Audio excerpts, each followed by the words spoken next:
Mungu nguvu yetu.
Of all creation, blessed is the Lord nation.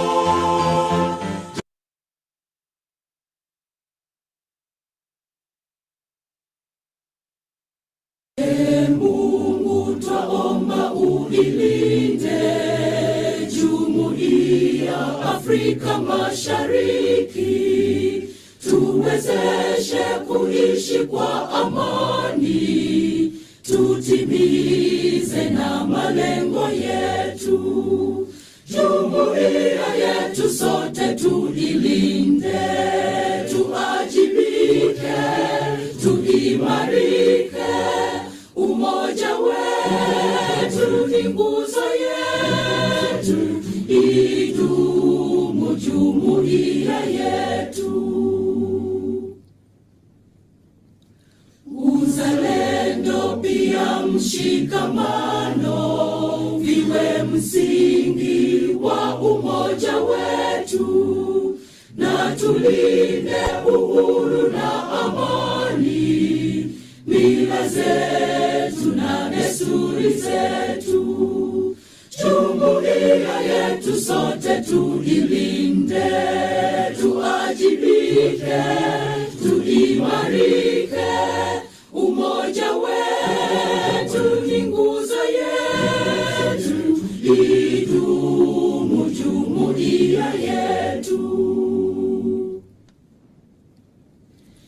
Viwandani na hata mashambani, tufanye kazi sote kwa makini, tujitoe kwa hali na mali, tuijenge jumuiya bora. Jumuiya yetu sote tuilinde, tuajibike, tuimarike. Umoja wetu ni nguzo yetu, idumu jumuiya yetu.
Committee, to the co-sponsors, to the government and people of this magnificent country, Kenya. Oscar, please deliver our gracious appreciation to the head of state on our behalf. Thank you. And to all who have worked so tirelessly to bring this, the 19th Symposium, fruition. Please accept our gratitude and appreciation. A reading of the history of the ISTRC Symposia informs us that the first was held in Trinidad in 1967.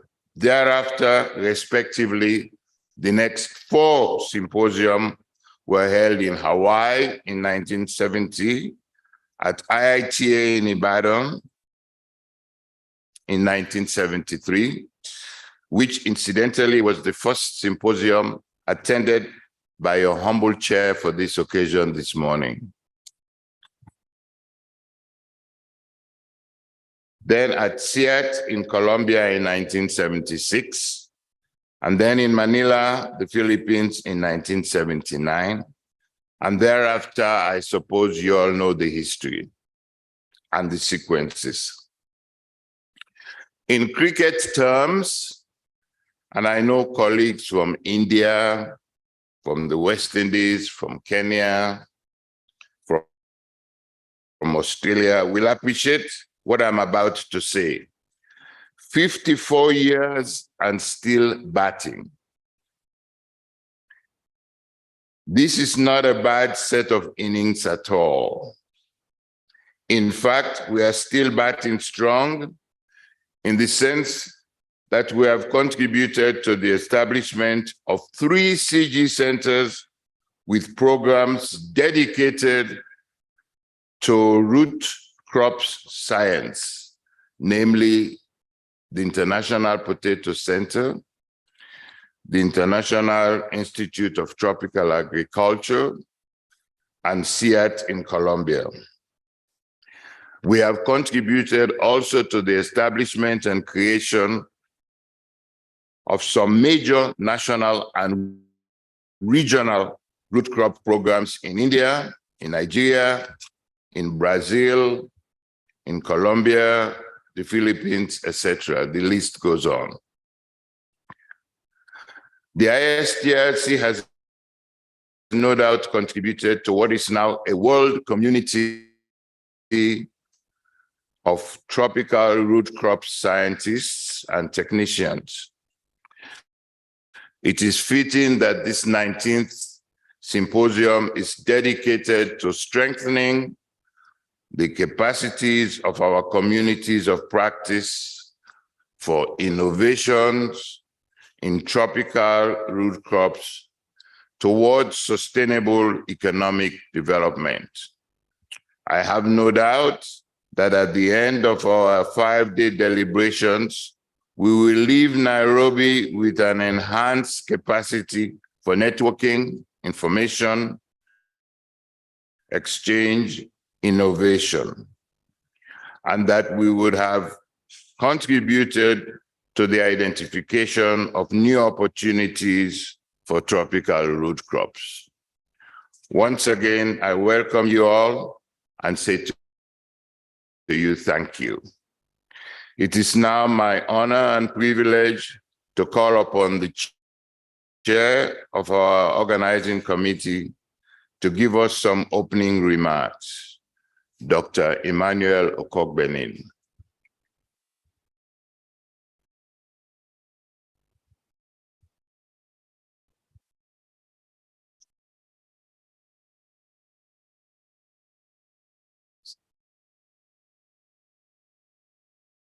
Good morning, everyone.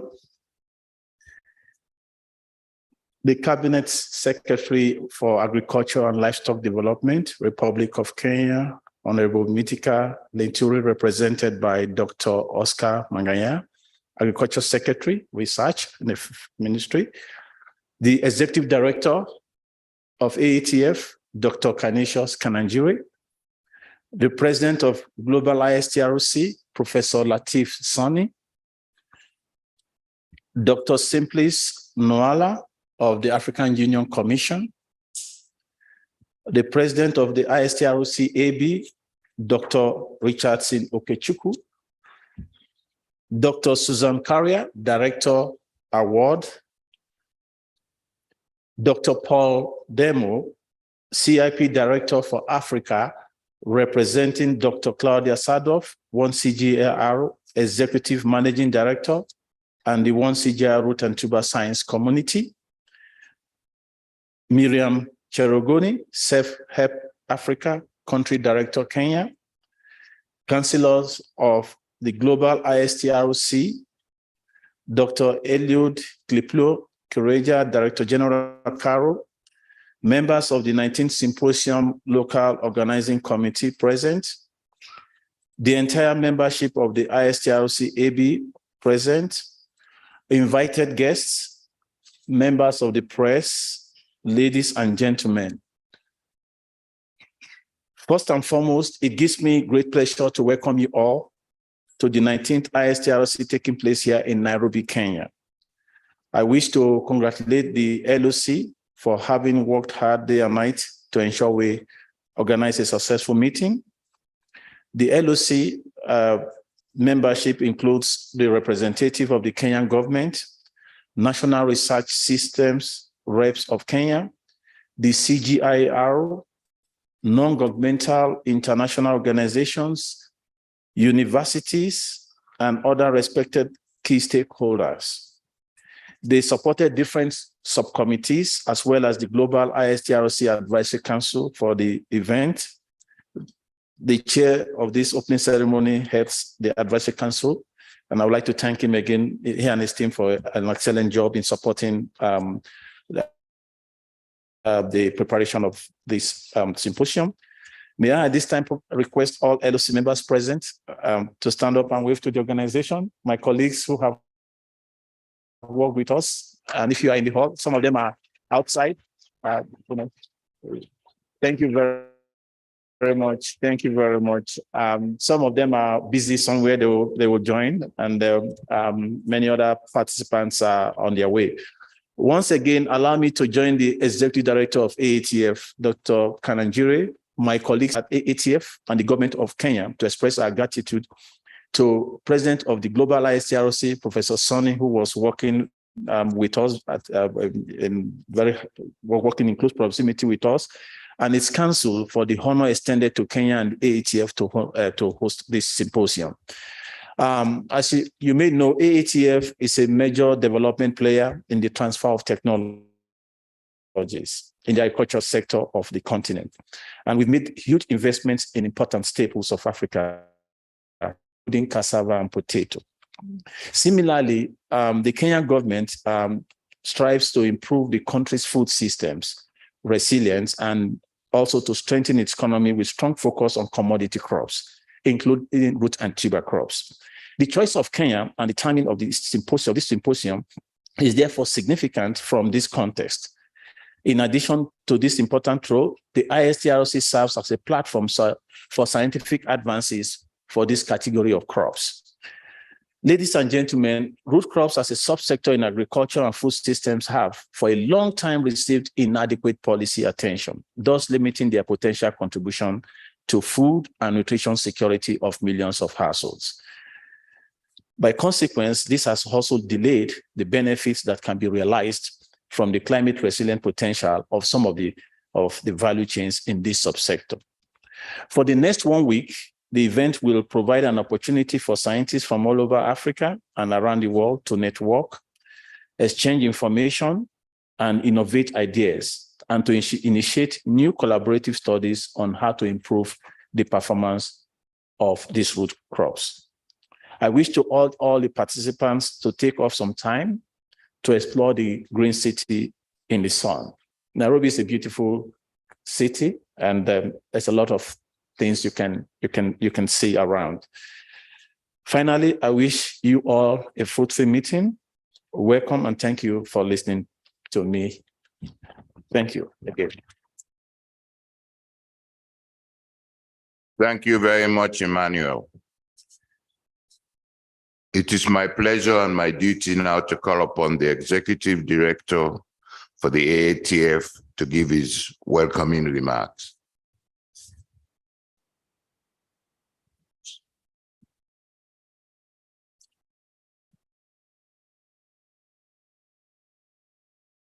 Thank you very much, moderator. Honorable Mithika Linturi, Cabinet Secretary of Agriculture and Livestock Development, Republic of Kenya, represented here by Dr. Oscar Magenye. ISTRC Council President Professor Latif Sani, ISTRC African branch, Professor Richardson Okechuku, Dr. Simplice Nuala, representing the African Union Commission, our development partners, Dr. Paul Demo, CIP Director for Africa, representing Dr. Claudia Sadov, 1CGR Executive Managing Director, and the 1CGR Roots and Tuber Science Community, Dr. Susan Correa, Director Award, Ms. Mariam Cherogonyi, Self-Help Africa, Country Director Kenya, Dr. Eliud Kireger, Director General Carlo, representative and heads of regional agencies present here, distinguished guests, ladies and gentlemen. It gives me great pleasure to welcome you all to the 19th International Symposium of the International Society of Tropical Root Crops here in Nairobi, Kenya. As you probably know, actually, Dr. Eugene has just said it.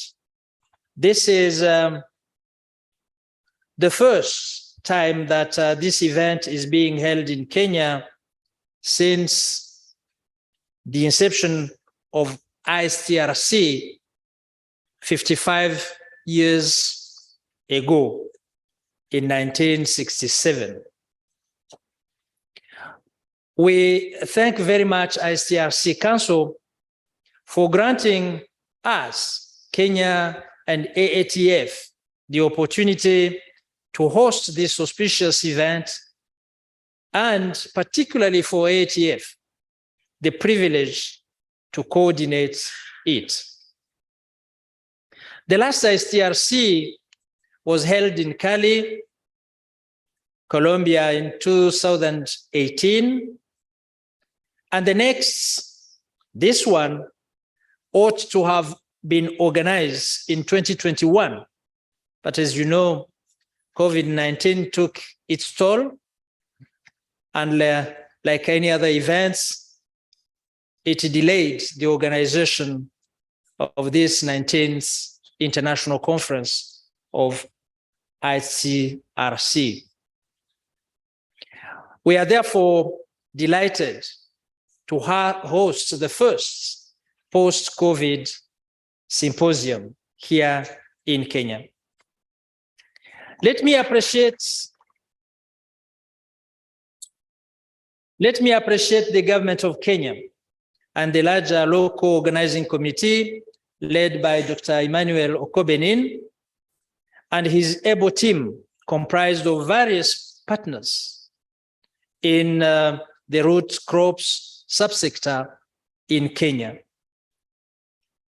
I also recognize the continuous support accorded by the local organizing committee, accorded to the organizing committee by ISTRC Council under the leadership of Professor Latif Sani. As AATF, we are proud of this opportunity to be part of the journey of the ISTRC, and we are a strong advocate of the use of technology as well as harnessing partnership to facilitate transformation in the agricultural sector. This symposium helps to share knowledge, innovation, technologies, and to expand and continue our partnership with roots crop stakeholders in Africa and beyond. Distinguished guests, ladies and gentlemen, the ISTRC Symposium is a welcome catalyst that can help to turn the narrative of root crop globally. We must elevate root crops to enjoy the attention given to mainstream cereal crops in both policy and research. After all, we know that root crops can provide more edible energy per hectare per day than any other crop group. It deserves, therefore, the elevation that we want to give it. In most of sub-Saharan Africa, root crop provides up to 20% of the dietary calorie needs for a large proportion of rural populations. In recent times, root crops have gained further attention for their potential to act as a buffer against the ravages of climate change on the food and nutrition security needs of many households, especially in sub-Saharan Africa. In addition, root crops represent an untapped potential in agro-processing and industry, again, especially in sub-Saharan Africa. As our policymakers grapple with the challenge of climate variability on food systems, we, scientists, and other stakeholders have an opportunity to help them strengthen the climate resilience of our food systems through innovative and scaled up investment in the root crop sector. On this note, colleagues, we must recognize the government of Kenya's efforts towards enhancing food security, utilizing all technologies, including transgenics. We welcome and appreciate the recent pronouncement by the government of Kenya on genetically modified crops, releasing out scientists to do the best they can to get us the best product. With that pronouncement, we hope to have GM cassava released to farmers soon enough. It is very much needed. Distinguished guests, ladies and gentlemen, ATF is contributing to the root crop subsector in several ways. Under the cassava mechanization and agro-processing project, CAMA, we are working towards revitalizing the cassava industry through mechanized production and agro-processing along the cassava value chain. Working in Nigeria, Uganda, Zambia, and Tanzania, CAMAP also promotes good agronomic practices, encouraging farmers to use improved stem varieties, fertilizer, and herbicides, and ensuring timely farm operations. The CAMAP project has several innovations, including the integration of digital solutions in the provision of field mechanization services to smallholder cassava farmers in sub-Saharan Africa. The CAMA project has helped increase the efficiency and timeliness of operations, resulting in an increase in yield and incomes, and most importantly, attracting more women and youth into cassava farming as a business. The success of CAMAP in Nigeria also resulted in AgriDrive Limited as a social enterprise aimed at offering mechanization services as a business to smallholder farmers.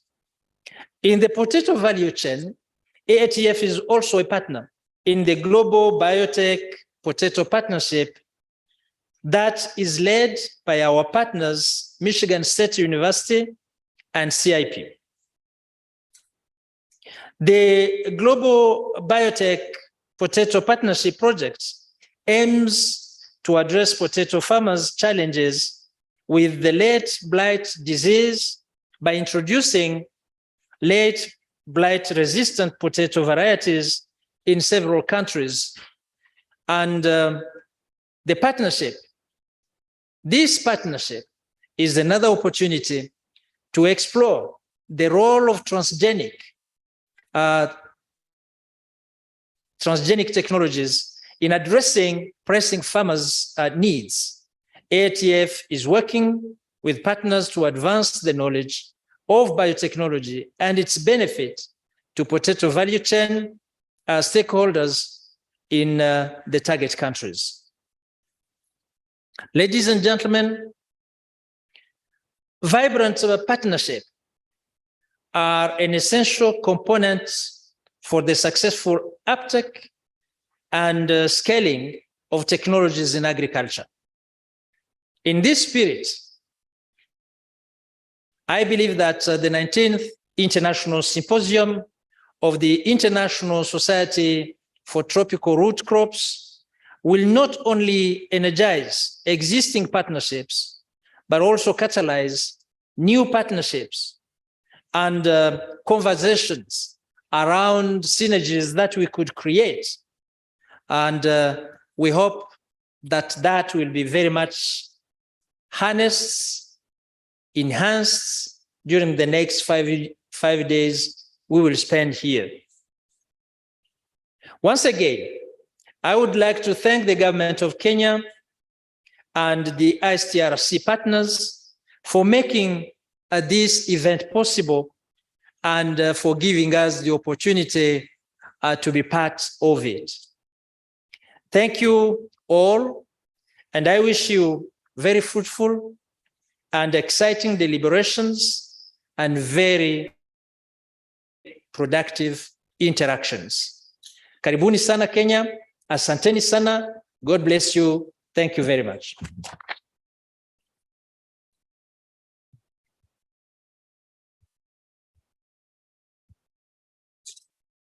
Thank you so much, Canisius. It's my pleasure now to call upon the president of the ISTRC, Professor Lateef Oladimeji Sani.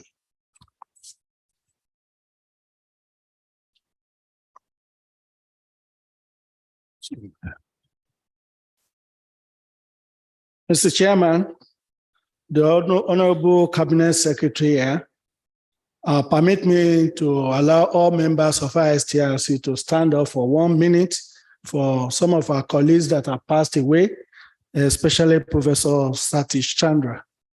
Kindly please let us stand up for 1 minute.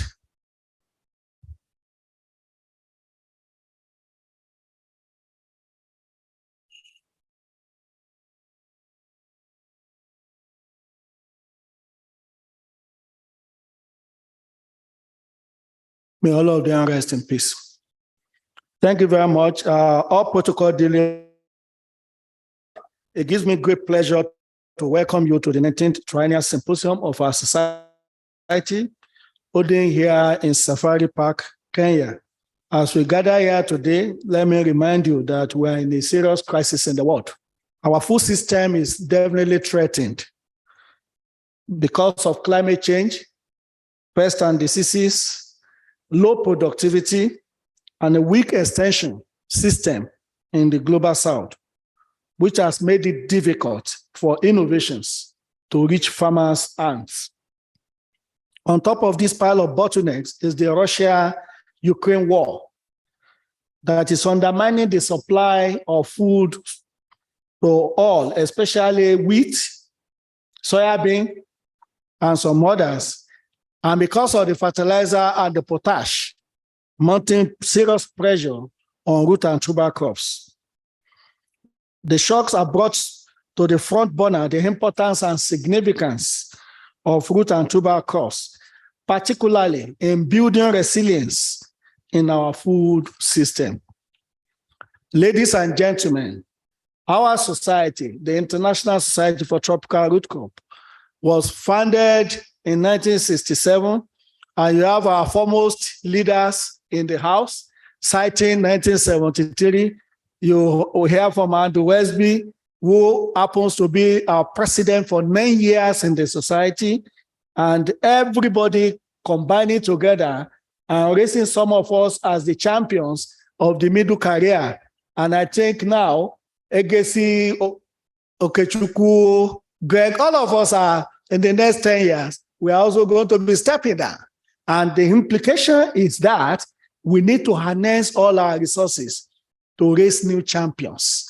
Champions that will power the science, technology, and innovations to solve the global problems of adaptation of root and tuber crops in our environment.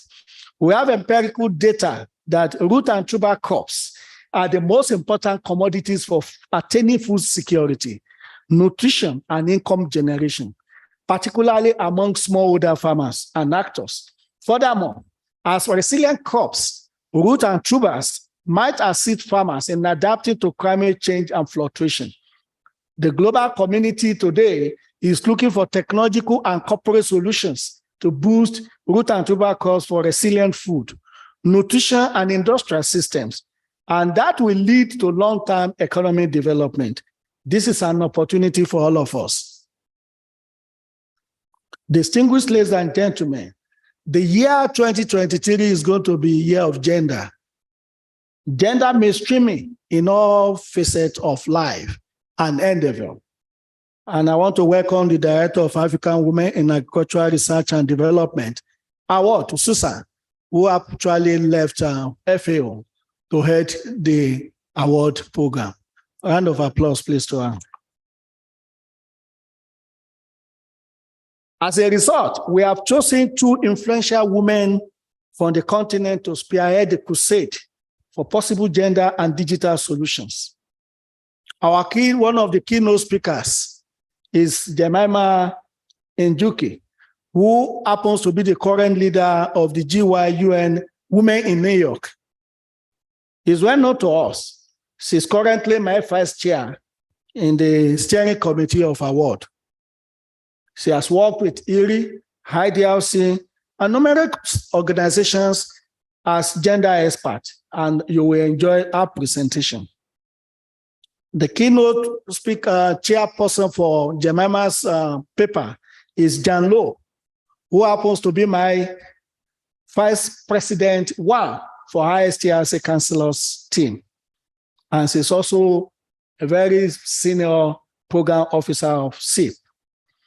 She's actually 2016 World Food Prize recipient, and she's a very strong member of our society. I urge all of us to attend the general meeting of the symposium. You will gain a lot from it. At this time, please permit me to congratulate our past and current ISTRC councillors, specifically Maruti, Greg, Egesi, and all of us, including the current president of the ISTRC African branch, Dr. Chief Richardson Okechukwu. Your unselfish efforts to the growth and development of ISTRC in each location have been acknowledged. Our society has been powered by magical wand known as goodwill since 1967. It is whatever you contribute that we use to organize our activities. This generosity has been extended by the AATF, and I want to thank the executive director of AATF and the team for hosting us here in Nairobi. Our colleague in SIP, Award, IITA, and others who are actually sponsoring this symposium on behalf of the ISTRC. Special mention of my friend, Professor Chidiose Egesi, the newly appointed Executive Director of National Root Cause Research Institute. In the last 1 year, Emmanuel, Sophia, Malia, Maya, and several others that have worked tirelessly to make the next 4 to 5 days a huge success. And I will not end this address without commending them specially. Please rise up while we show our appreciation for your untiring support for this 19th Symposium of the ISTRC. Emmanuel, Sophia, all of you, all the LOC, please hand up. We'll clap for you. All the LOC for BATF, we thank you very much for the work you have done. In closing, I look forward to seeing you in your beautiful and colorful Africa attires. I've started mine. I still have another one during the gala dinner night on Wednesday. Do not forget also to indicate your preferred location for the excursions and guided tours scheduled for Thursday via the link provided by the organizers to all of us. I wish this conference the best of luck. Karibu. Thank you very much.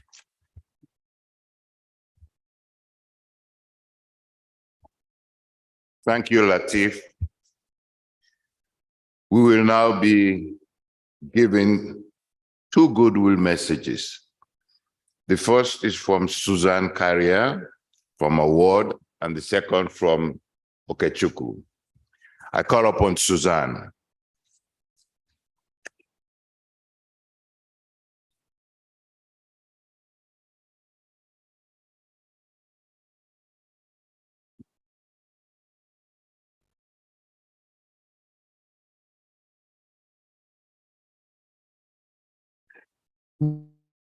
Good morning, everyone. Honorable Cabinet Secretary, represented by Dr. Oscar Magenya, distinguished guests, ladies and gentlemen, all protocols observed. I am very pleased to be able to participate here today, and I really wish to thank the organizers for inviting me to make some opening remarks. So it is my pleasure to join you at the 19th Symposium. So before I make any comments, allow me to say something about Award, where I work. Award was founded in 2008 as a career development fellowship program that sought to widen the pipeline of confident, capable, and influential African women scientists in leadership in the ARD sector. Why is this important? We know from evidence that female participation drops with career progression in the science and technology sector, very much so in the agriculture sector as well. And this is called the leaking pipeline. So, and why are women dropping out with career progression? It's because of many workplace or societal, cultural challenges. So Award was really established to try and ensure that there were women in the ARD sector that would be able to take on leadership positions, and that they were good scientists, but also capable leaders. Professor Latif is the chair of the award steering committee. So I'm very, very pleased to be here for that. And I know that there's a group of award fellows here. Can we see? Yes. So the lack of women in leadership positions is just one of the gender inequalities we see in African agriculture. And let me say how the inequality is quite substantial, because when you look at percentage of women in the institutions that you all represent, by and by, it's at around 24%. Some, of course, are better than others, but on average, those are the kinds of numbers you see. Now, when you go to leadership, it's at 7%.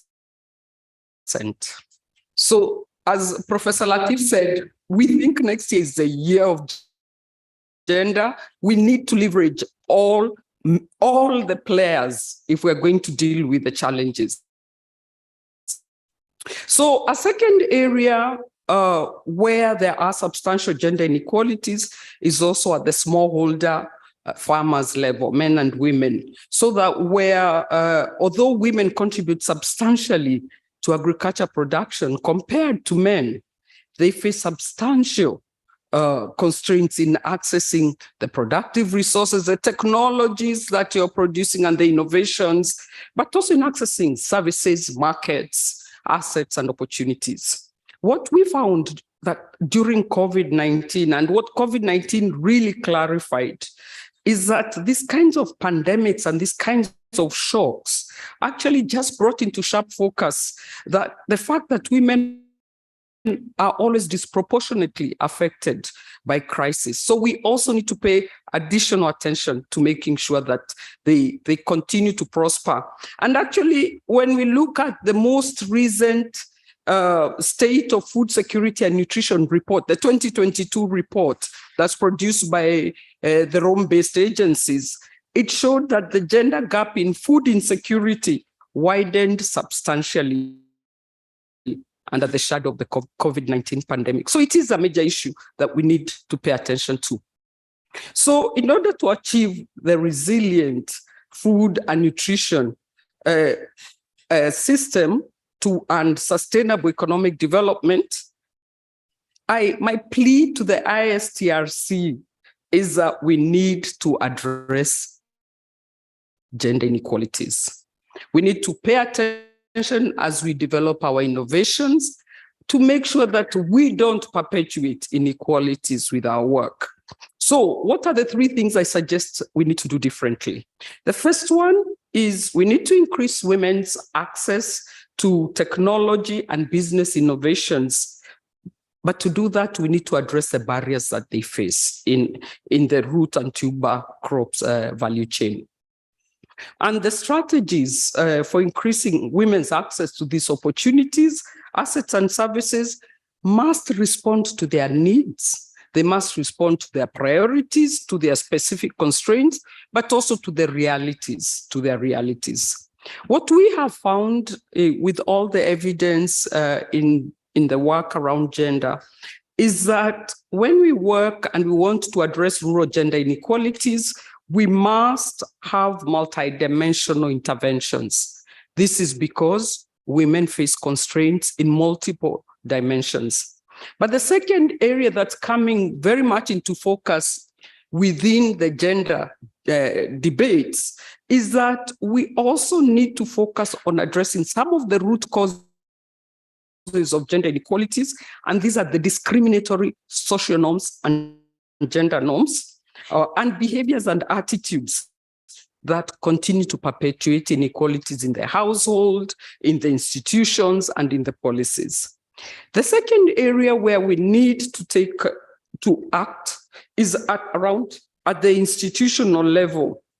And we need to look at the gender responsiveness of our institutions.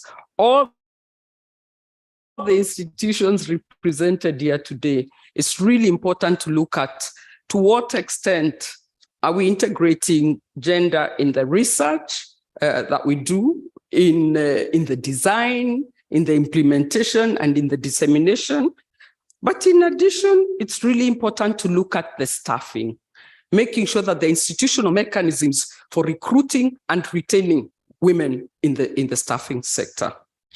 And this is one of the areas that award has actually been working extensively on. It's the whole idea of making sure that we're looking at the institutions, the women in there, and strengthening their leadership capacities. And what we do is we have several capacity development material on leadership. We have training on science skills, how to do better science, but also how to publish the work. And in addition to that, our cornerstone is around mentoring, making sure that younger women scientists are mentored by more experienced men or women scientists. And finally, just increasing their visibility and also access to networks where they can publish, they can participate in events like this. This is why we brought our fellows here today. And then finally, we must make sure that all the evidence we generate is used to inform policy, because we do want policies also to be gender responsive. Because agriculture and food security and nutrition policies have a real strong comparative advantage in enhancing gender equality in rural areas. And we've seen from all our work that well-designed policies can close the gender gap in agriculture, in rural labor markets, and generate gains that actually come to increase food security and really foster growth. So we know that the empowerment of women farmers is going to require changes in the policies, in the practices, and in the culture of the ARD sector, and really so as to address the institutional structures that impede women's productivity. So in closing, I just want to close by saying that I'm very pleased that award is so well represented here, both by our chair of the steering committee and by our fellows. And I wish you very fruitful deliberations. Welcome to Kenya, and thank you very much. Thank you. Thank you very much, Susan. It's my pleasure now to call upon Richard Sin Okechukwu, the president of the ISTRC Africa branch.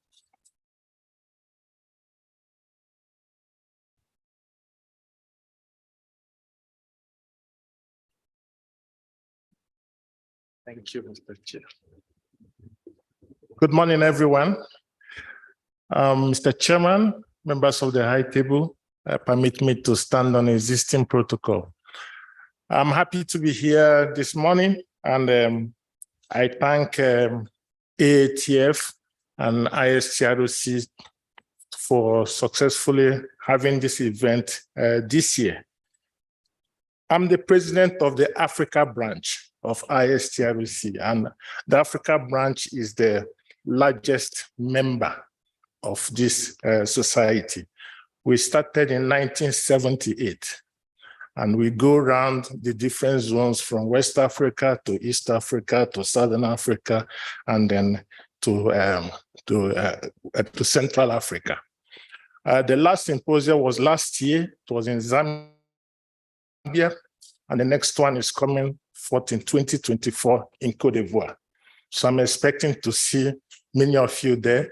COVID did not allow us to have physical meetings.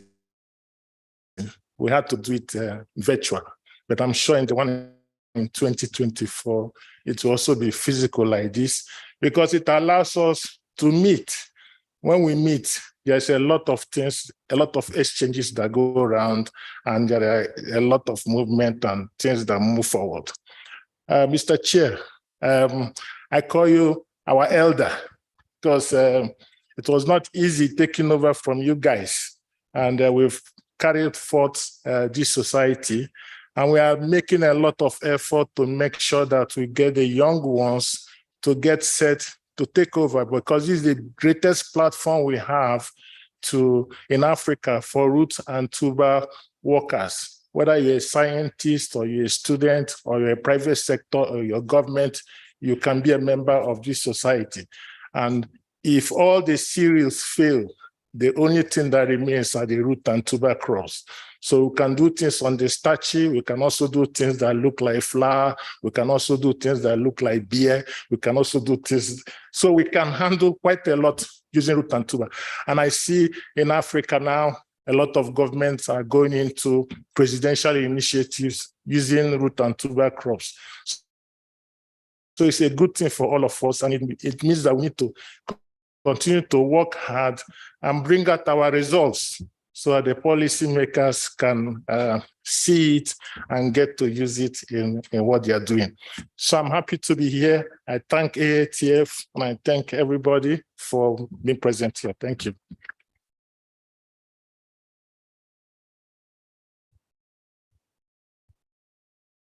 We will now have our keynote address to be presented by Dr. Paul Demo, CIP Director for Africa, representing Dr. Claudia Sedoff.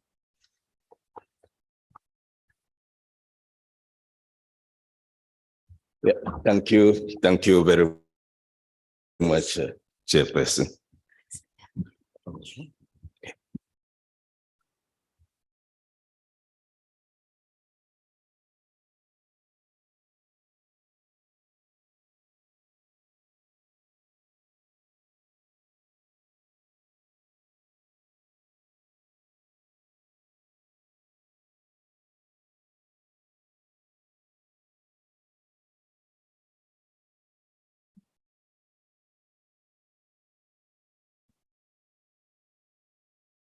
Honorable Cabinet Secretary, all protocols observed. My name is Paul Demo. I stand here to represent One CIGA Executive Managing Director, Dr. Claudia, as well as to represent the root and tuber science community of One CIGA, especially the colleagues working with IITA, with Alliance Biodiversity and SIAT, and with the International Potato Centers. The presentation I'm going to deliver here is the result of work done by these 3 centers. And permit me to inform you that Dr. Claudia Sedoff received from the organizing committee a request, an invitation and a request to support this event, which was received favorably. And the 3 centers I've named were delegated to support the organizing committee. I am here to represent the team. The title of the presentation is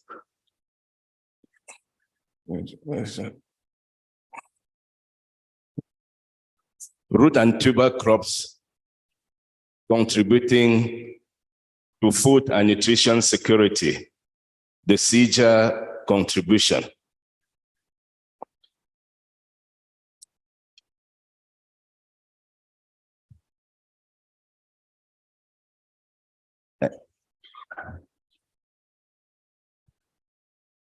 Why root and tuber? And we always put banana also because, as you know, within the CIGA, our work is, we have a working group focusing on root and tuber and banana. And as you know, this group of crops have common characteristic. They have a genetic complexity.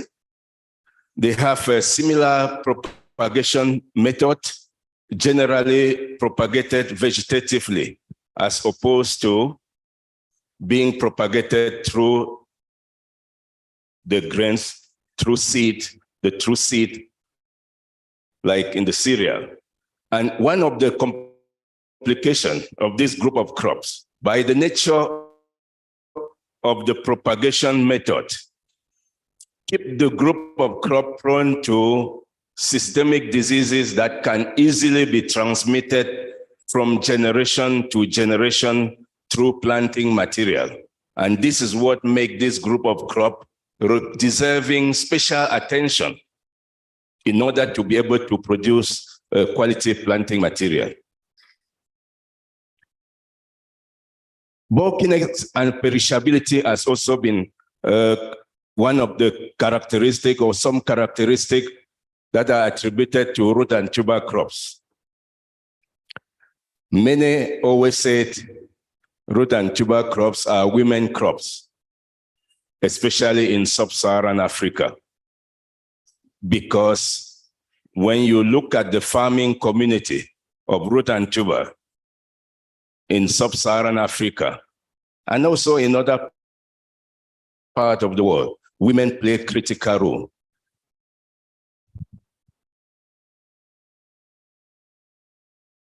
I need assistance. It appears that the screen is not moving. Oh, okay, it's slow.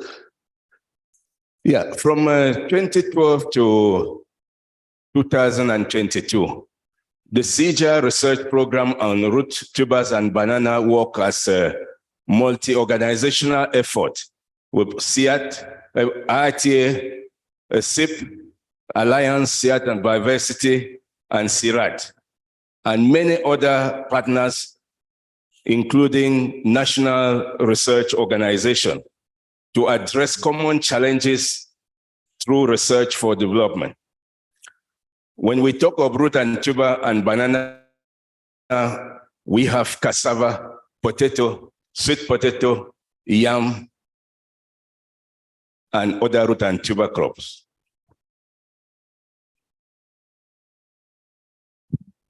This group of crop is supporting the life of more than 400 million smallholders farmers, mainly in developing countries. The yielding potential is very high.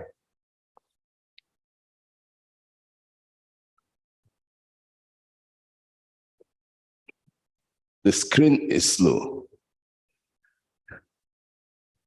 The root and tuber have a very high production potential, yielding potential, sustain diverse food, and integrated food system. In integrated food system with potential value addition at post-harvest level. We know that the potential for the crop, this group of crop for value addition is extremely high.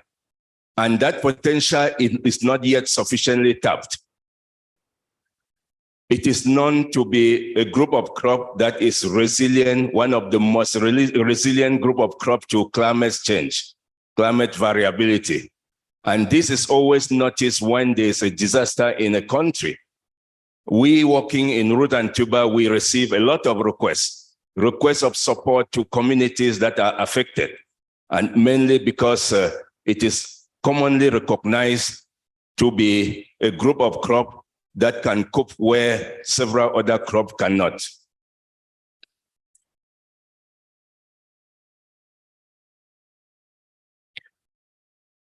We have here a photo of a crop, of a farm in a disaster area with a typhoon, where the typhoon devastated many other crops.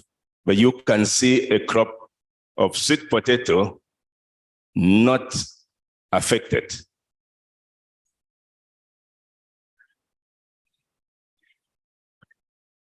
The rapid expansion of root and tuber crops in developing countries. We note that from the 60s to 2018, the area cultivated with root and tuber crop has increased significantly. You see that there's doubling of the area cultivated, the total area cultivated with root and tuber.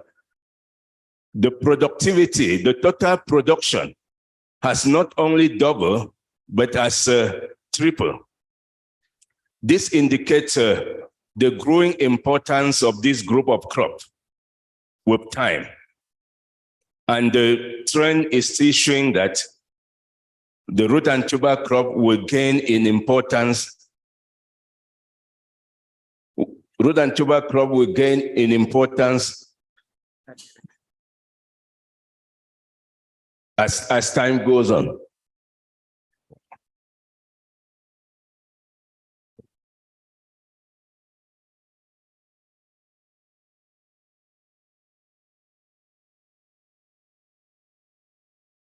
It is also a crop that is grown in different environment, diverse geographic ecologies.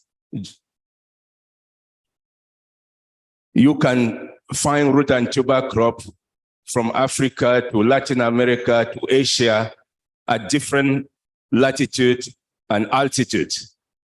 If properly managed, we can use root and tuber to cover from sea level to the highest elevation you can imagine. For instance, in the Andes, you have potato above 4,000 meters above sea level in Latin America.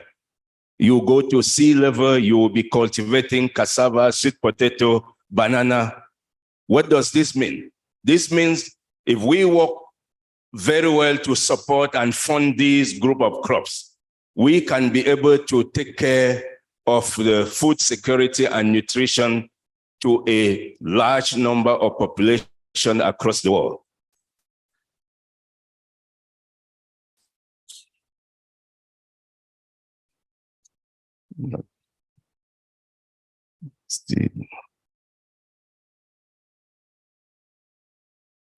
Yeah, you can do it. Next.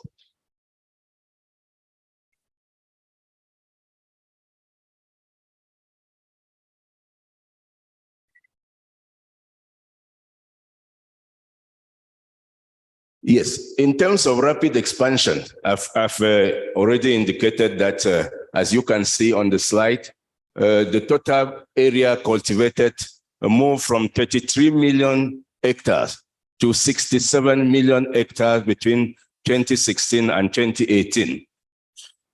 And in terms of volume of production, from 241 million tons to 836 million tons. In the same time frame. Next.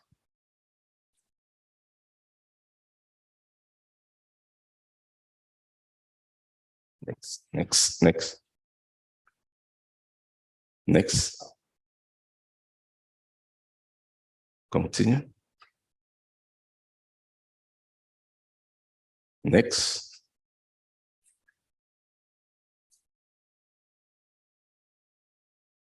Okay.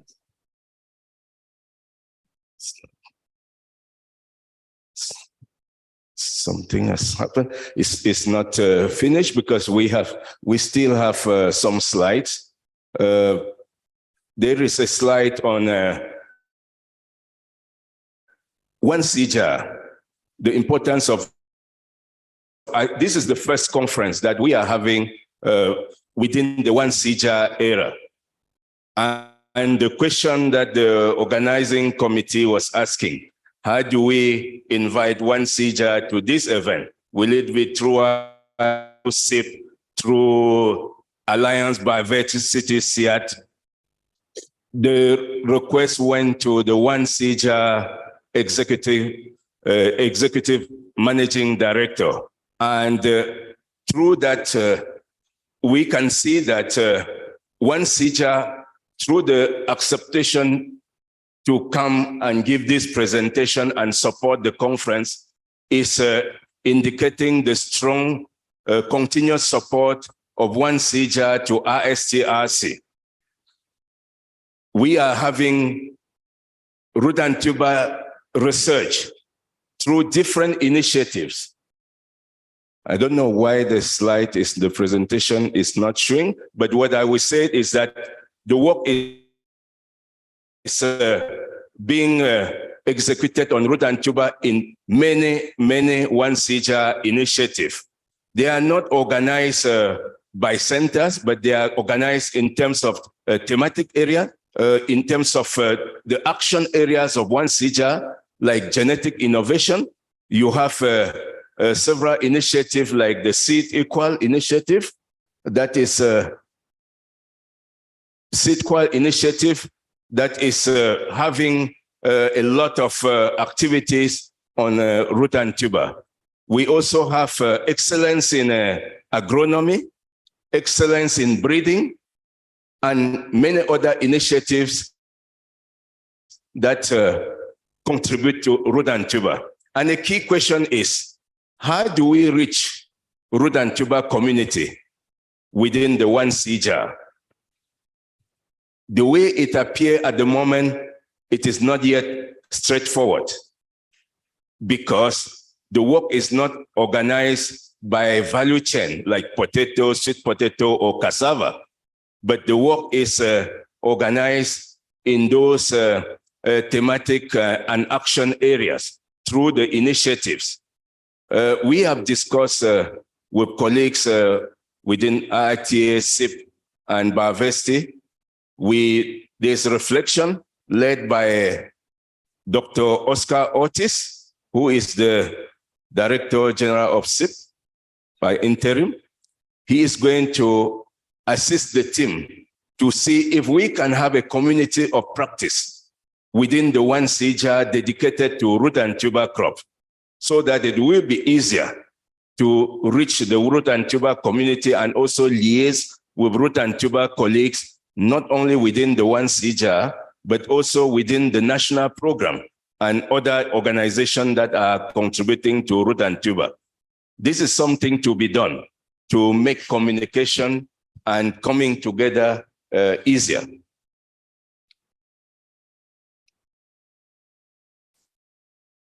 With this, I would like to thank the organizing committee for extending the invitation to 1C jar. And I would like to thank all colleagues from IITA, from Alliance Biodiversity and SIAT, and my colleague within SIP, who have contributed to make this presentation happen. Thank you very much.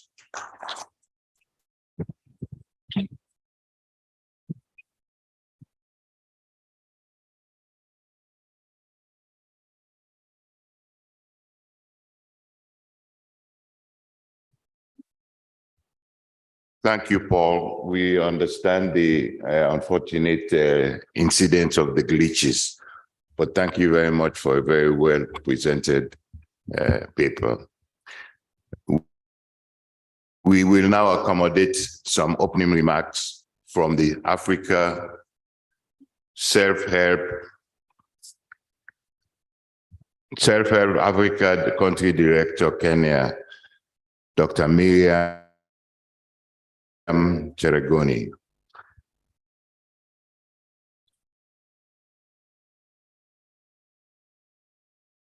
Thank you very much.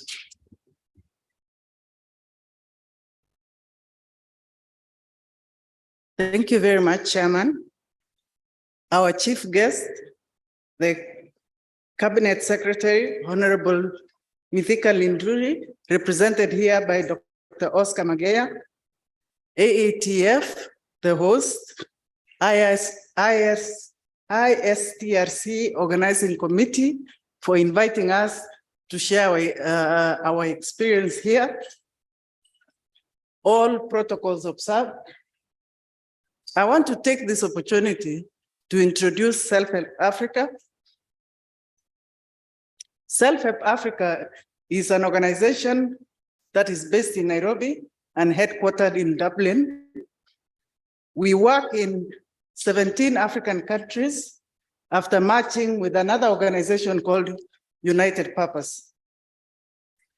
This has brought the organization into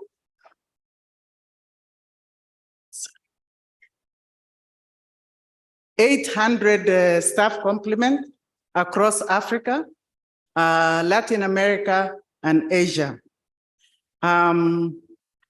Self-Help Africa is focusing mainly here in Kenya on cassava. And we harness technical expertise within the network of countries that we are working in. And our experience is really on implementation of cassava production. And we focus on the whole value chain. We have supported farmers to also influence policy, engagement, and institutional development in the counties that we're working in. Currently in Kenya, we work in 40 counties and we have 7 programs.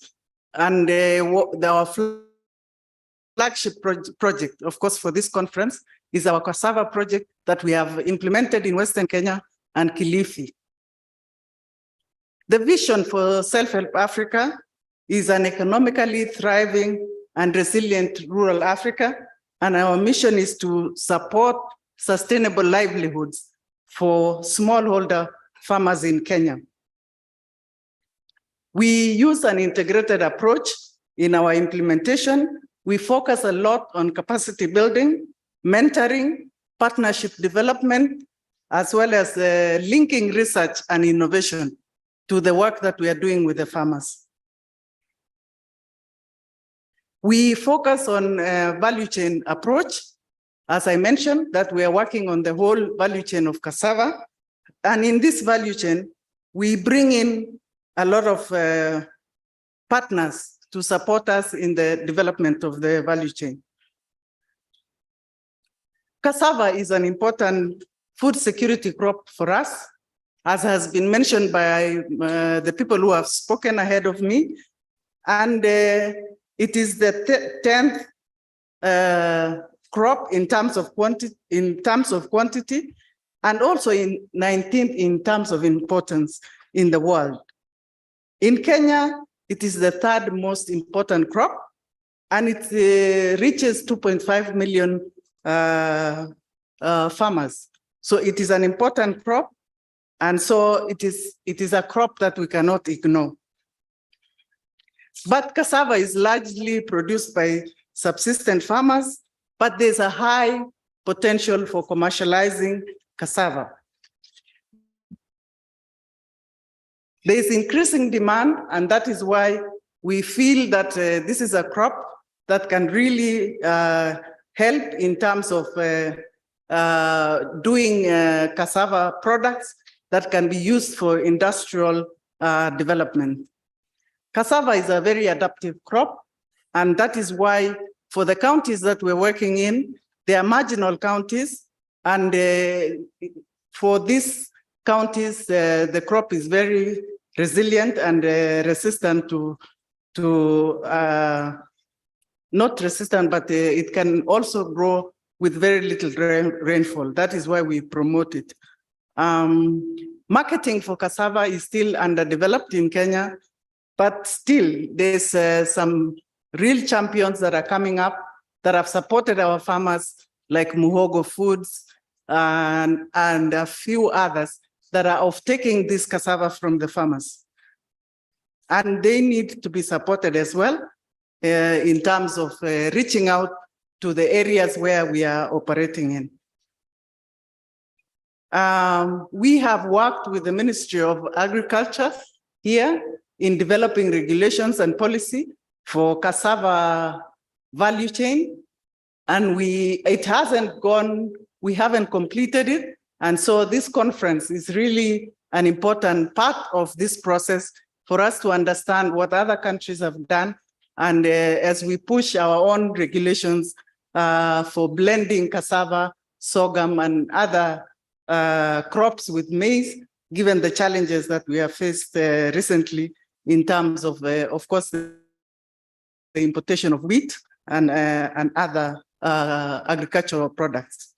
In terms of partnerships, Self-Help Africa works with partners, and we have worked with key partners like the Ministry of Agriculture I just mentioned, both at the national level and at the county level. We have also worked with CALRO, IITA, and KEFIS. And these are institutions that are mandated to do several specific areas in the cassava value chain, and we have worked with them to bring their expertise to the farmers that we are working with. This project is financed by the European Commission, and it is implemented in a consortium of Self-Help Africa being the lead partner, Ugunja Community Resource Center that are implementing in Busia and Siaya. We also work with the Study Foundation that are implementing in Kilifi.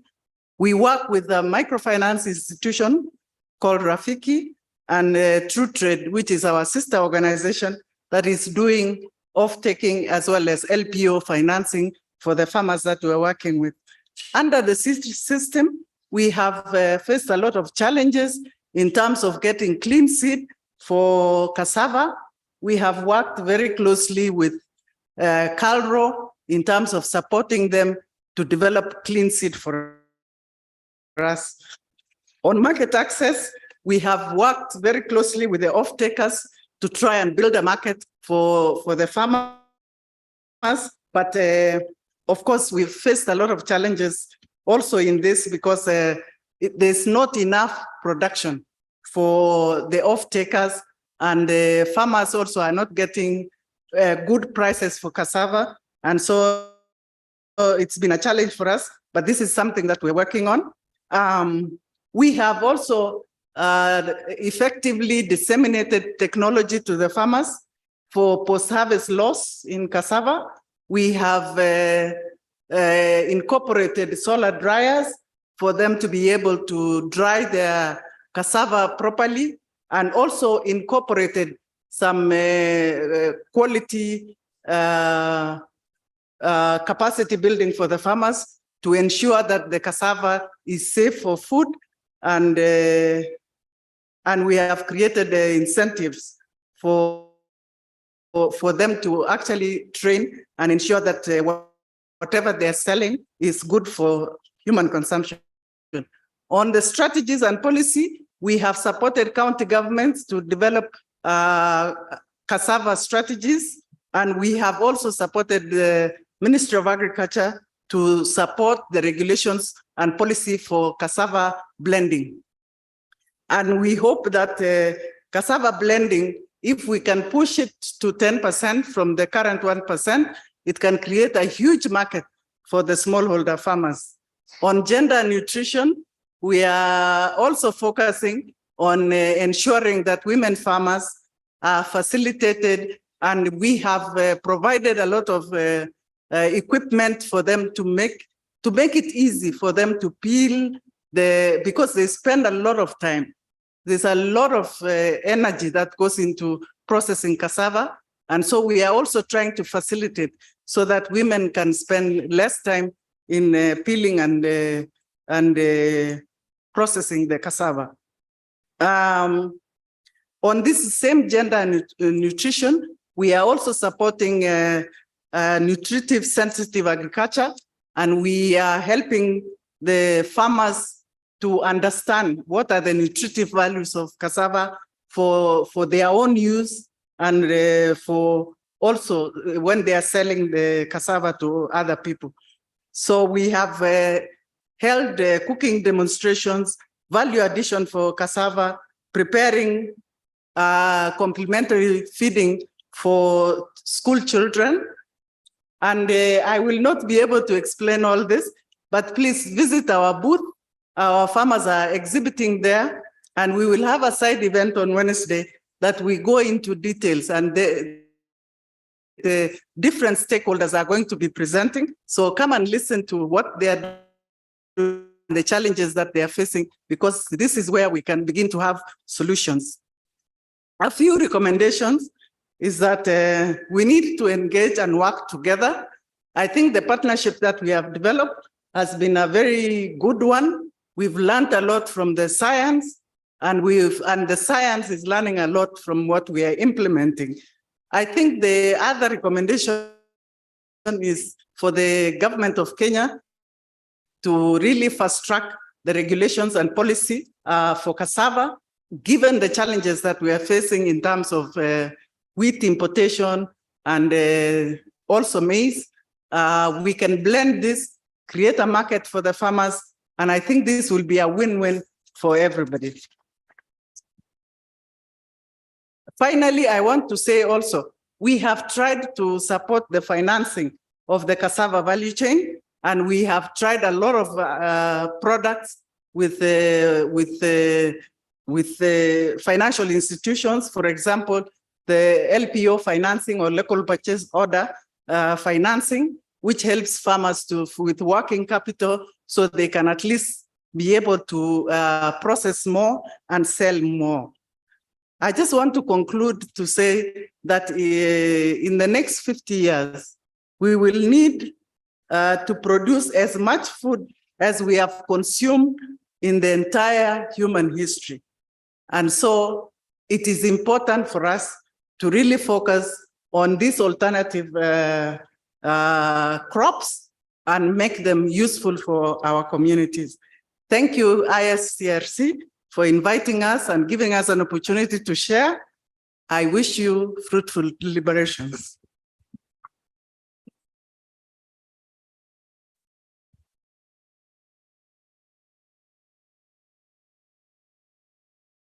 Thank you, Miriam. It is my pleasure now to call upon Oscar Magenia, who's representing the Cabinet Secretary for Agriculture, to give us his remarks and to open this conference.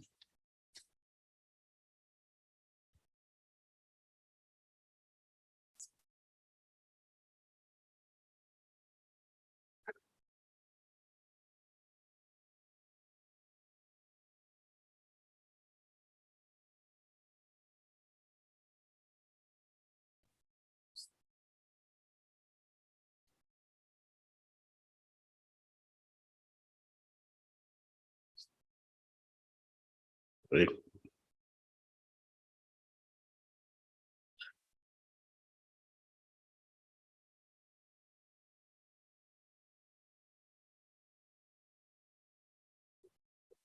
Yeah.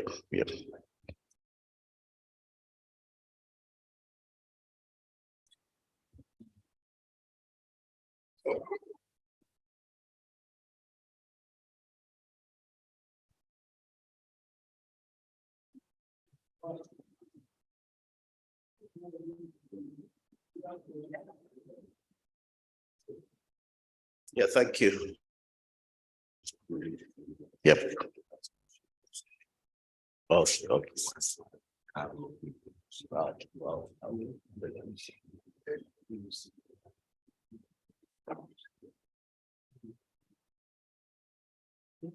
We have a small glitch in the program. It is my pleasure now to call upon the representative from Calro.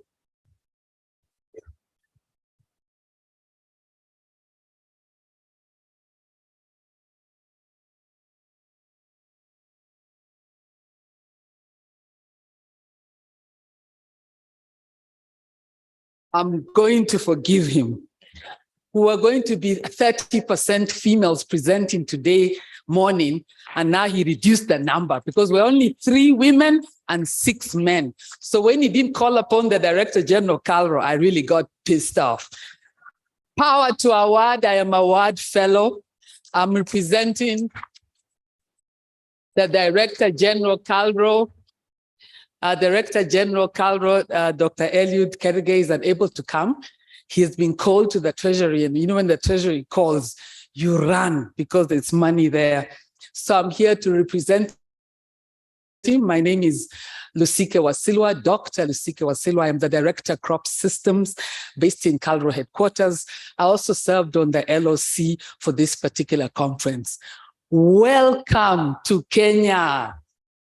Habari. When I say habari, you say muzuri, habari.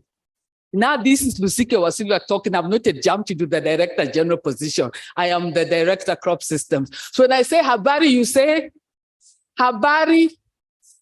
Come on, guys, stand up. This is not working. This ain't working. I need to get you guys moving. You know, this is ISTRC. It's huge. Habari. Muzuri. Habari.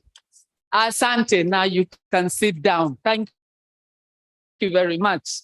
So CS, Ministry of Agriculture, Livestock. Now I'm Dr. Kerge. Agriculture and Livestock Development. All protocols observed. If I say all the protocols will be here until tomorrow. We're really proud that you took time out of your work to come and attend this conference in Kenya. We're really proud. When one of the speakers was saying this was the first time, I was saying, no, it's not. We had the conference in 2004, but that was the African branch. So at least now we've held both the international and African branch conferences of ISTRC in Kenya, meaning that this is a very important conference. This is not to rule out the other Africans or the other participants from other countries, but it just shows the importance of this crop. My colleague, Paul Demo, just came and highlighted the importance of these crops, just how we propagate them. And the way we propagate them vegetatively will have a negative impact if we don't follow protocol. And that's why we're all here in this conference today morning. We're here for this week. We're here to discuss the technologies, innovations, and management practices that have been developed by our scientists all over the world, contributing towards the commercialization of these commodities. That's why we're here. That's why we're able to hold this conference regularly. Even though there was COVID, we still had a conference. So when we look at what we're doing here, the importance of developing these technologies and how they contribute towards creating sustainable, viable business models for root and tuber crops.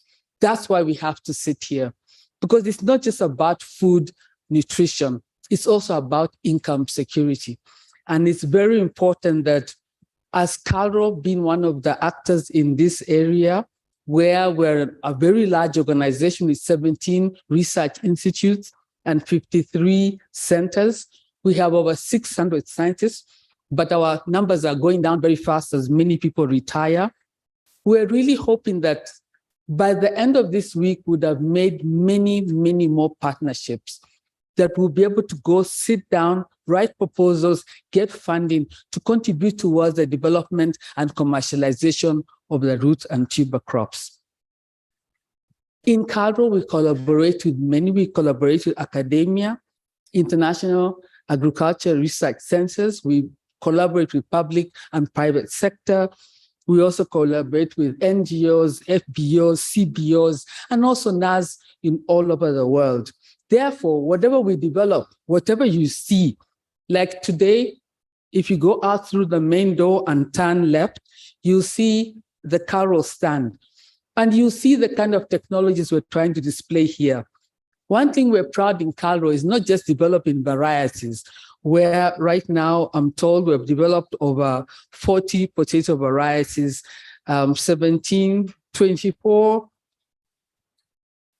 50 potato varieties, 24 sweet potato varieties, and over 19 varieties of cassava. But it's not about just variety development, but also product diversification. So when you go out there and go look at the CALRO stand, you'll see all the products that Kenyans and other Africans are able to make in terms of increasing utilization of these crops, contributing to conservation of these crops, and also contributing to well-being of communities that grow them. So it's not just all about technologies, innovations, and management practices. It's all about our livelihoods and how we contribute to the policies that have been put in place by the Kenya government. We're not going to speak too much as CALRO now because we might pull away from what our cabinet secretary. We're just setting the stage for the cabinet secretary to come and deliver to you why you came to Kenya, why Kenya, and what's the importance of these roots and tuber crops here in Kenya. So it's my duty today morning to introduce the Cabinet Secretary, Ministry of Agriculture and Livestock Development, represented here by my colleague and friend, Dr. Oscar Magenya. Do you believe that this is happening? It's happening. Can you imagine? So Dr. Magenya, please come and take over. And thank you very much. Take care.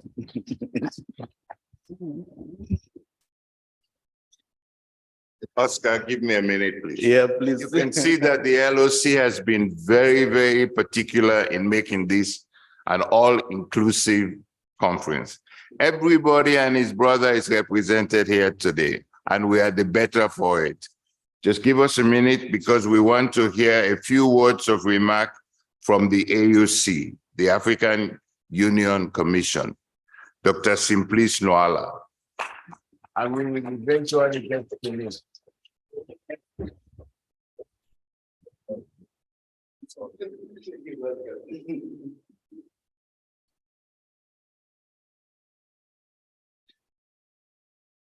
Good morning, Mr. Chair. After listening to an eloquent lady, you are a bit intimidated when you have to take the floor, and especially when the chief guest has been recalled 3 times to his seat, then you start wondering, what would you say? In any case, I'm here to represent the African Union Commission, and I would like to thank the organizers for inviting our union at this 19th Triennial Symposium of the International Society for Tropical Crops. And I want Your Excellency, distinguished ladies and gentlemen, to stand on the existing protocol and bring you greetings from our Commissioner, Excellency Ambassador Joseph Asako, Commissioner for Agriculture, Rural Development, Blue Economy, and Sustainable Environment of the African Union Commission.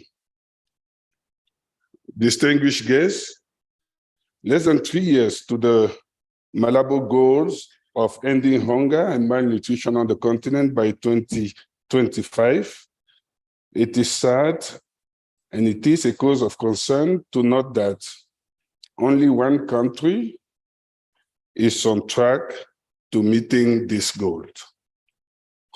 Hunger and malnutrition is on the rise on the continent, with almost 1 out of 5 Africans suffering from moderate to severe food and nutrition security. New challenges fueled by the COVID-19 pandemic, the Russia-Ukraine war, climate change, and the rampant insecurity and the global community crisis have exposed the vulnerability of our food systems. Despite having vast amounts of arable land, nutritious indigenous crop, and a booming agricultural sector, Africa still imports most of its food. And as we speak, the continent imports about 85% of its food from outside the continent, amounting to about $45 billion. And this is expected to reach $110 billion by 2030. It is aware of these challenges, mainly those related to low production and productivity, that our leaders in Malabo in 2014 committed to increase investment in agriculture to 10% and to increase agricultural growth rate to at least 6% per annum and double production and productivities by 2025. Your Excellency, distinguished guests, why it is worth noting that Africa has recorded the highest rate of agricultural production growth than any other region of the world since 2000.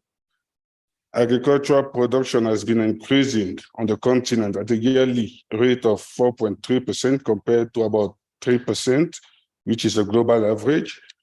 This rate is not yet to the Malabo target. And the third CADEP biannual review report revealed that only 8 countries are on track to meeting this target. It is equally important to note that this growth is mainly attributed to the growth in crops such as coffee, cocoa, and cottonseed oil for export. Your Excellency, dear participants, Rhubarb, tuber, and banana are important food crop and valuable market commodity in Africa, especially in West and Central Africa, where per capita consumption exceeds that of any cereal and contribute to about 50% of the daily calorie intake. Per capita consumption of root, tuber, and banana is set to rise by 16% over the next decade, while that of cereal will decline by 3%. Root, tuber, and banana therefore have a potential to significantly contribute to ending hunger and malnutrition on the continent due to their growth in productivity and the diversity of ecosystem under which they can grow. Your Excellency, while food self-sufficiency at national level, at country level, may not be economically a viable option in the short term, diversification of sources of import and strengthening inter-African trade is an alternative. The African Continental Free Trade Area offers an opportunity to transform the root, tuber, and plant banana value chain, and it encourages production in areas with comparative advantage and also would facilitate access to input and input services, thereby boosting agricultural productivity and increase sustainability by facilitating diffusion of technology. In order to fully tap the potential that the root, tuber, and banana crop offers to transform the food system on the continent, policies and priority actions should target smallholders farmers who represent 70% of the producers on the continent.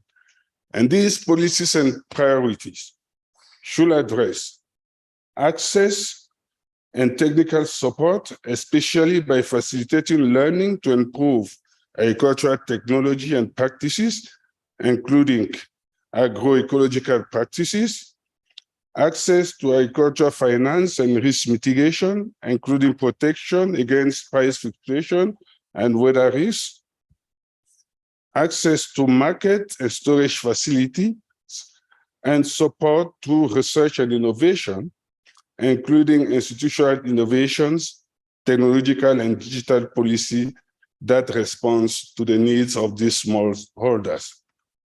To this end, in 2010, our leaders committed to invest at least 1% of agricultural GDP into research. As we speak, only 20 countries are on track to meet this target. There's still a lot of effort if we want to advance agricultural research on the continent. These priorities, actions, are well enshrined in the 2022-2025 CAADP business plan, in the African Common Position to the UN Food System, and in the Declaration on Scaling Up Food Fortification and Biofortification on the continent. Achieving food and nutrition security on the continent is our collective responsibility. And the scientists, in generating knowledge, evidence, technology, and innovation, are central to this. We look forward to the outcomes of this symposium and to strengthening our partnership with the International Society for Tropical Crop. I thank you for your attention, and I wish all of us successful deliberations. I thank you. Thank you very much. Oscar, if you needed any proof that you were very important to this gathering, you have it. I give you the floor to please open the meeting and liberate us. You're sure you're not taking me back again? Okay. Thank you very much, Doctor. I'm very delighted personally to be here because right from the beginning of the organizing committee, I was part of that. And my contact remained on the email. So I used to hear and read everything that used to go on in the planning for this conference.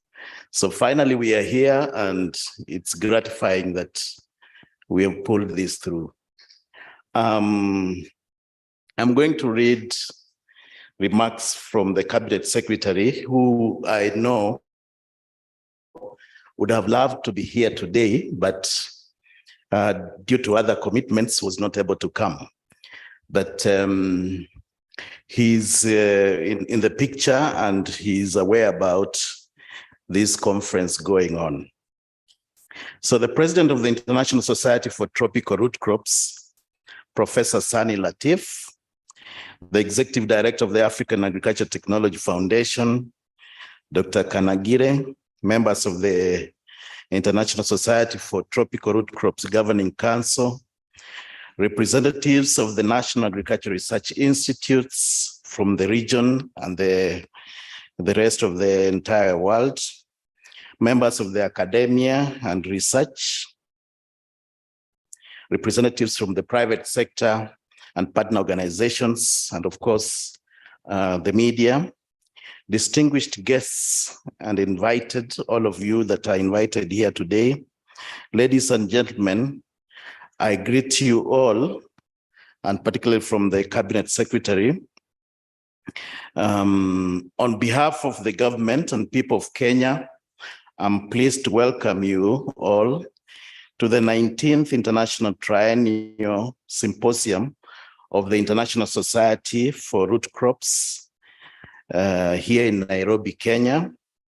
As the government of Kenya, we are truly honored to co-host this year's symposium together with the African Agriculture Technology Foundation and other great partners that have made this a reality today. And it's just to know that for 55 years, we've never hosted this. So it's really a great pleasure that we are able to host after such a long time. I want to thank the International Society for Tropical Root Crops Governing Council for choosing Nairobi for this year's event. I think you made an excellent choice, as Nairobi is a perfect venue for those seeking a unique balance between business and a brush with nature. I hope participants coming in from other parts of the world will find time to experience the warmth and the hospitality of our people and the beauty of the surroundings. I'm aware about the excursions that have been organized, and so take advantage of that and visit our countryside. As is with our rich culture and tradition here, we say a big Karibuni Kenya, welcome to Kenya. Distinguished guests, ladies and gentlemen, we all agree that most countries, especially in sub-Saharan Africa, have not yet fully exploited the potential of roots and tuber crops to contribute to people's diets, livelihoods, and economies.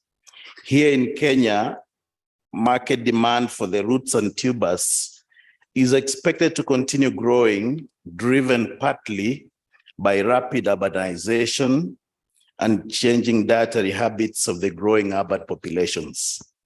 In many of our towns and cities, the roots and tubers have made a steady transition from the perception as a low-income food option a few decades ago to becoming part of the mainstream dietary choices, even for the upper and the growing middle class.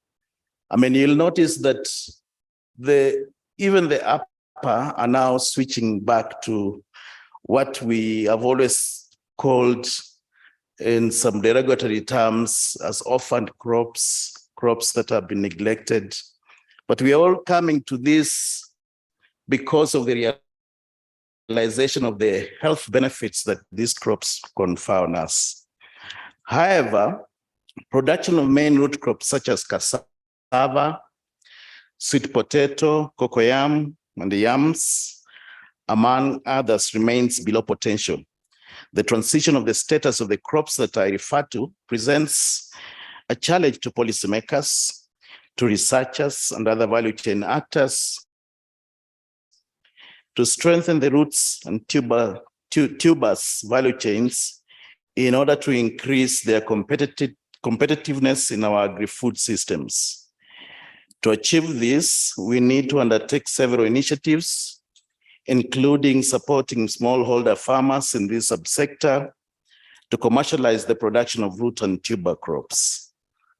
The government of Kenya recognizes the challenges that we face in this subsector and has laid out a clear roadmap for sustainable growth and development of a vibrant root and tuber crop subsector as set out in our National Root and Tuber Crops Development Strategy 2019-2022.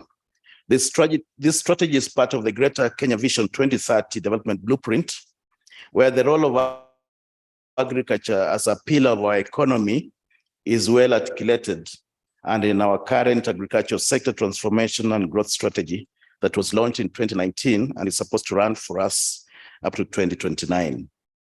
The National Root and Tuber Crop Strategy aims at advancing the development of the root and tuber crops in Kenya from an initial focus of high-yielding varieties and pests and diseases tolerance to include a wider range of other intervention areas that are essential to the subsector. The strategy aims to ensure well-functioning producer institutions and markets, availability of quality planting materials, establishing economic volumes, and exploring and expanding opportunities for processing to increase incomes across the value chain and especially producer incomes. Other actors of the strategy include organizing stakeholders for coordinated access to agribusiness support services, creating forums for partner institutions for continuous collaboration, establishing efficient data collection and information exchange, and development of market supply chain infrastructure for improved marketing of root and tuber crops. Distinguished participants, ladies and gentlemen, as an appropriately themed symposium, technological and business innovations for strengthening root and tuber crops for resilient food, nutrition, and industrial systems towards sustainable economic development. I'm very pleased to note that this symposium has lined up several sub-themes that are also closely aligned with the government of Kenya's strategy on roots and tubers. Addressing key pillars such as pests, disease and weed management, climate resilience, and sustainable seed systems is critical for the growth of this very important subsector. We have just come from the COP27 about climate change. And so root and tuber crops give us a very good opportunity and potential to address some of our resilience initiatives. And sustainable seed systems is critical for the growth of this very important subsector. In addition, strengthening market linkages and exploring opportunities in agro-processing will go a long way in creating and sustaining viable business models for the roots and tuber value chains. I also note that this symposium will address opportunities that biotechnology techniques can offer for improving the quality of these crops, including molecular tools, transgenics, and genome editing. It was mentioned a little bit earlier about the government just having opened the space for genetically modified organisms. And so we see a great future for opening up, particularly for our scientists and everybody working in this space of food security, to provide opportunities for innovation, in addition to innovations that will provide options for farmers. I also know that this symposium will address opportunities that technology techniques can offer for improving the quality of these crops, including molecular tools, transgenics, and genome editing. Additional tools placed in the farmers' hands to improve production and quality of root and tuber crops are timely as our government seeks to confront the perennial food and nutrition insecurity challenges. It is notable also that you will focus attention on the building blocks for an enabling policy environment for this subsector. I wish to appreciate and thank the organizers of this symposium for including the sub-theme on gender and youth engagement. Of course, award.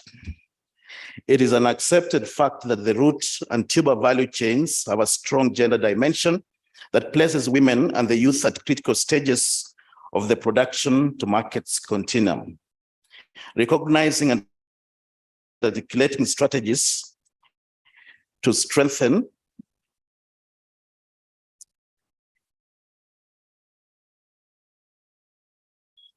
but that dimension that places women and youth at critical stages of production, recognizing and articulating strategies to strengthen the participation of women and youth in the roots and tubers value chain is actually a smart decision.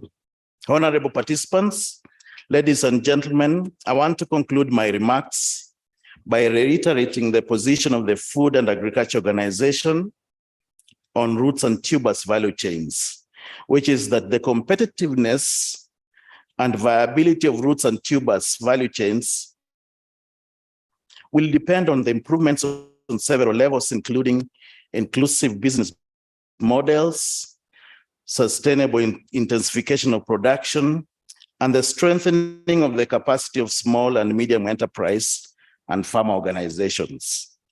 Other areas include timely access to information services, financing, and most importantly, integration of climate risk management instruments that can be stepped down for easy use by smallholders. I wish to thank you all for your attention, and I desire that each one of you has a very productive and engaging 19th International Triennial Symposium of the International Society for Tropical Root Crops. Ladies and gentlemen, with these few remarks, then it is my very humble and great pleasure and singular honor to declare this symposium officially opened. Asanteni sana. Thank you. Thank you very much. I expected something to blow up. And thank you. God bless you. Thank you very much, Oscar. First of all, let me apologize for the glitches, but you can take small comfort in the fact that we are only 15 minutes off our time schedule. It's been a very rich and rewarding morning, and it is my pleasure to hand you over to Nancy Muchiri, our indefatigable mistress of ceremony, to tell us what to do next.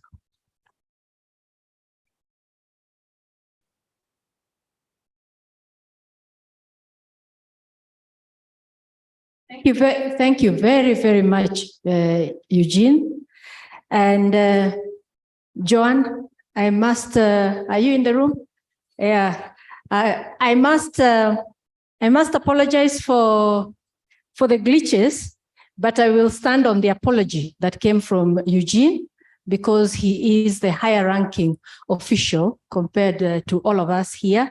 So please, Dr. Magenya and all the other guests, accept our apologies for that.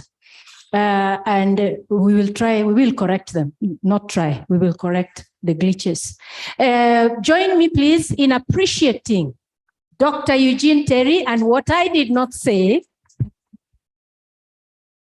what I failed to say is that AATF is actually on the ground and in existence because of this gentleman to whom we owe the AATF existence to a large extent, because he was the implementing director AATF. And he still keeps in touch with all of us to make sure that we are doing the right thing. So once again, please, to Eugene. Okay, and we also appreciate all our guests and especially the Government of Kenya representative, Dr. Magenya. Thank you very much for always standing in and being with us. I do not want to speak too much and then we start losing time again. We had some announcements. Allow me to take this opportunity to just invite James. Please make these announcements very quickly. And then I believe we can break until 11:40. But during that time, we will do photography very, very quickly. We'll have a quick cup of tea and come back for Dr. Jan Low to take us through the next session. I believe we will be just in time. Thank you. Thank you very much, Nancy. Good morning, ladies and gentlemen. My name is James Watiti. I'm from AATF and part of a conference secretariat. I have a couple of announcements for convenience of the flow of the program. The first one is that the washrooms, convenience rooms, are right. That's on my right, and it will be on your left. Immediately outside that door, sharp right, is a ladies and gents facilities there. Secondly, for our Muslim colleagues, we have a designated prayer room upstairs. If you walk out of this room, you will see a sign that shows press briefing. Next to the press room, there is a prayer room designated for those who need to use it. Thirdly, we'll have a group photograph. Hopefully, all of us will fit into it, but we have found a spot just beyond the swimming pool near the area called Choma Ranch. Our ushers will direct us there from here across the swimming pool the other side for the group photo. That's immediately after this briefing, before tea. And then we have a media briefing that's also shortly, actually concurrent to the tea. We'll be requesting only our guest of honor and the panel that was speaking up here to join us in a short media briefing upstairs. And that's an invitation to the journalists and media houses here. The rest of us will be enjoying our tea during that short break. It's a 20-minute event. We'll guide the relevant people upstairs. The other one is on field excursions. You'll note from the program on Thursday morning, there is a set of field excursions, about 3 of them, the main ones, and then there's an optional one, which is more of a tour to the park. These excursions have limited slots. So those who really want to be part of it should make sure they register at the registration desk, pick your preferred excursion, and so that you can at least be sure you have the slot, because the numbers are limited and it's on first come basis. These sites had a very tight limit to the numbers. Lunch will be provided around just about 1. You will have a voucher, a lunch voucher. The ushers will help us with that. So make sure you have one before you go to lunch. Poster presenters, those who had posters present, we have poster boards, display boards outside this hall behind you. Please look for one that has the title of a poster, and then mount it so that at least you get the visibility you deserve. They're lined along the wall just behind you outside the room. And then finally, we have a hashtag ISTRC 2022. Please use it. We invite you to use it and tag as many of the key topics of discussion that we actually are going to go through. We'll be bringing you further announcements as we go along to make it easy for the flow of the conference. Thank you very much and welcome to tea.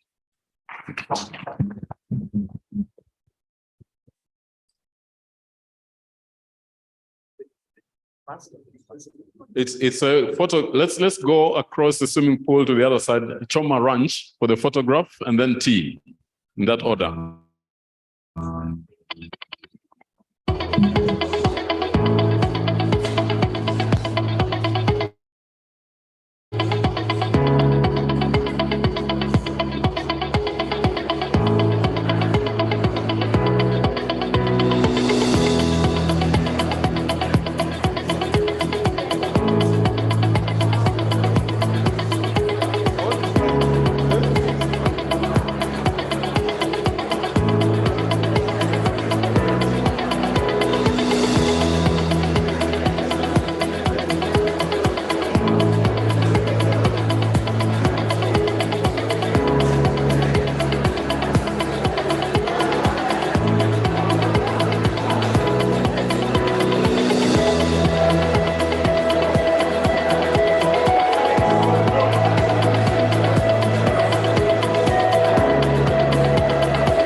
Kindly, please, let's have that for the group photo.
Make our way to the photography, please.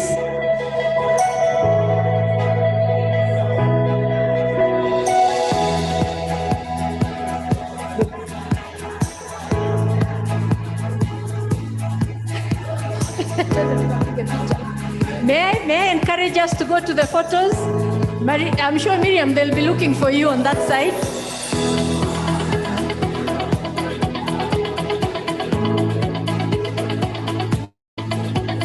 Dorothy, tupeleke watu huko. Oh, hata Daina karibu niseme mgeni. Eh?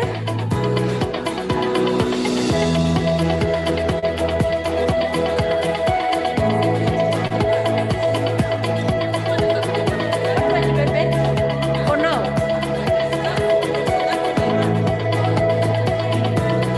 Yeah, it's okay. He's here.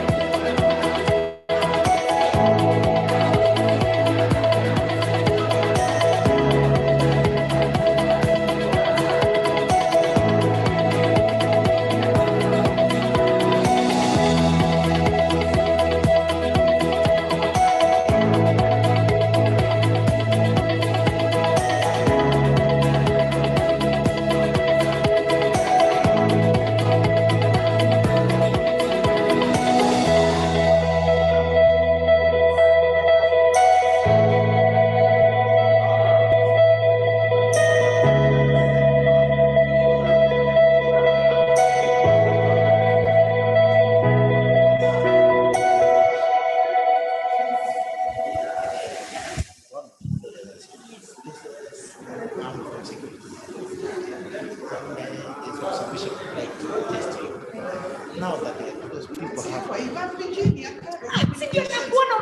I'm smiling with you. Yes, and you are wondering who the hell is this human being?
ngati sakuthandizana bwino kuti umatha kuthandizana kuunikirana kuti apa tiyenera tidere kuti tipeze phindu. Imene makonda nchonoti nthawi zina msika timaupeza mosavuta ife yoti tili pamvula. Komanso mmene tikakolola, mmene tingakaisungire ku nyumba, pamene tinkati tikafukula timangoisiya mzimatumba kapena kungoikhuthula pasi. Bungwe la sipi lathandizira azimayi ife yonoti azimayi timadzidalira parokha, sitimadaliranso unoti aya abambo apanga zotani, koma ife timatha kudzimira parokha.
Poor quality seed can stifle potato yields. In Kenya alone, yields average between 8 to 15 tons per hectare, about half of what smallholder farmers should achieve with quality seed potato and good agricultural practices. Seed production requires starter material like mini tubers, which seed multipliers then use to produce seed potatoes to sell to other farmers. But mini tubers are costly and time-consuming to produce. Today, rooted apical cuttings offer seed potato producers a promising alternative. An apical cutting is a rooted transplant produced from tissue culture plantlets. Clean tissue culture plants are produced in a lab and then multiplied in a screenhouse. The resulting rooted apical cuttings are sold to seed multipliers to produce commercial seed or farmers to produce seed on farm.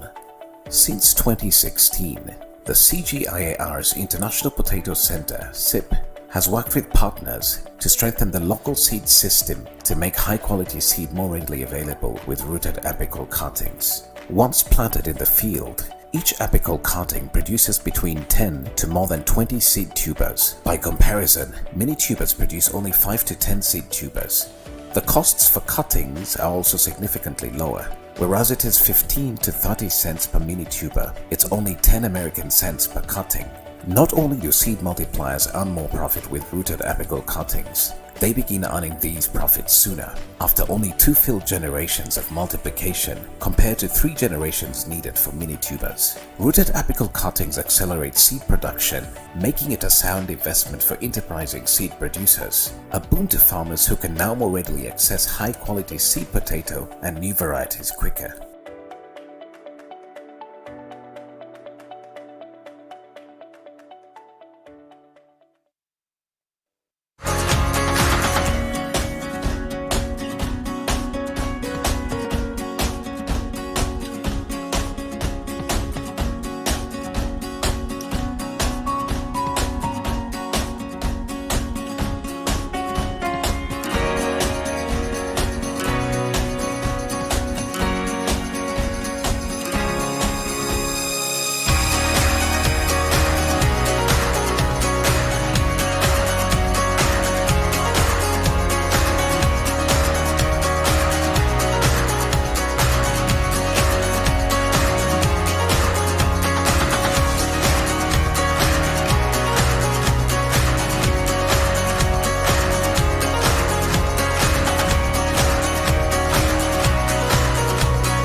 Crop viruses can destroy up to 98% of a harvest.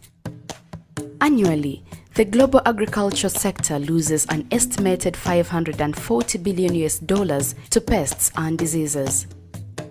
In developing countries, they can hit priority food crops hard, decimating food security and livelihoods. Infected seed materials are one of the leading causes of yield loss, especially in crops like potato, sweet potato, cassava, and yam, which 300 million farmers in developing countries depend on for food security and livelihoods. Efficient and accurate virus detection is vital for alleviating the spread of disease in plants and animals. Conventional detection methods require prior knowledge or sequence information of the potential pathogens and are not very efficient in detecting novel viruses or virus variants. Viruses are far more diverse than